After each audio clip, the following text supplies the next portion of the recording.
Okay, so now we come into the discussion that I started mentioning earlier. What if my z-score is not an exact number? Okay, so I really want you to read the problems in this section. If the problem in this section says using the empirical rule, you're going to do the exact thing that we just did. You start off by drawing the normal distribution. You label all the tick marks by just starting with the mean, add and subtract the standard deviation, and all those percentages are exactly the same. Well, those percentages, just to let you know, are estimations. So what we're going to do from here on out is more accurate. So when it says use the empirical rule, do exactly what we just did. Know that you can only use the empirical rule, number one, if it asks, number two, is if your z-score or the data values they're giving you are exactly at 1, 2, 3, plus or minus, positive or negative, standard deviations from the mean.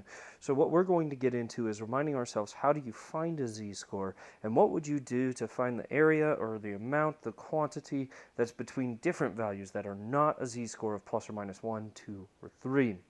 So let's remind ourselves again, it says it's also often helpful to convert data values x to z-scores, as we did in the previous section using the z-score formula. So if you want to find the z-score for a given one, it's always the data minus the mean over that standard deviation. The data minus the mean over the standard deviation. That's how you find a z-score, okay? It says in the original distribution of x values of the normal distribution, the corresponding distribution of z-scores will also be a normal distribution. This normal distribution of z-scores is often called a standard normal distribution. So when we say a standard normal distribution, we're talking about z-scores rather than data values. So on the previous one, we were looking at tomato weights, and we actually had the x-axis being the weights. Notice here, the x-axis on this one is a z-score. So you'd be plus or minus 1, plus or minus 2, plus or minus 3. Okay, and we know that 99.7% of the data lies between -3 and 3 z-scores. So when we're looking at a chart for z-scores, we only need to go from -3 to 3. In fact, 95% of those scores, 95% of the values are between -2 and 2 as a z-score. So when you're looking at z-scores, really you're looking at numbers between -3 and 3. There's very little above it and very little below it, as we saw in the previous pages.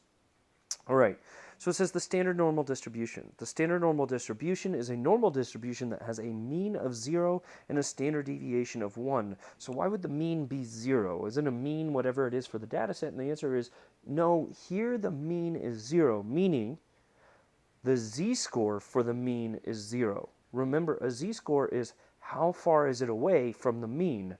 Well, the mean is the mean, so it is 0 z-scores away from the mean. So that's why the mean has a z-score of 0. It is the mean, and a z-score is the distance from the mean.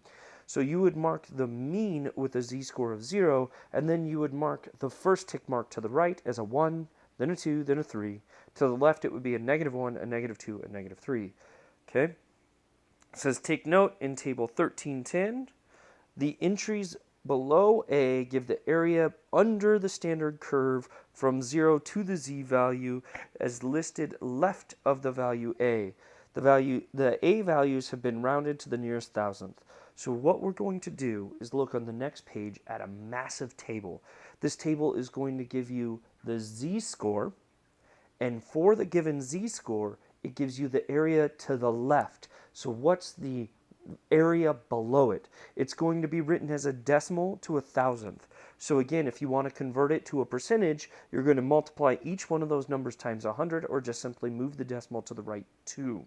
Okay, but it's going to give you a z-score, and then it's going to give you a value to the left of it. Now, this table is a little more complicated than that, so I want you to look at the next page. This table is very, very helpful. I highly recommend printing this table and keeping it with you.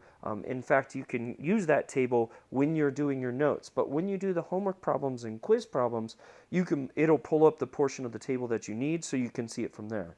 But if you want, go ahead and print the next page of notes, so we're talking about page 8 of this packet, and keep that table with you, and I won't count that against you on the test. That is not, you can have your note card plus that chart on the next page. It just helps you out so you don't have to flip back and forth so much.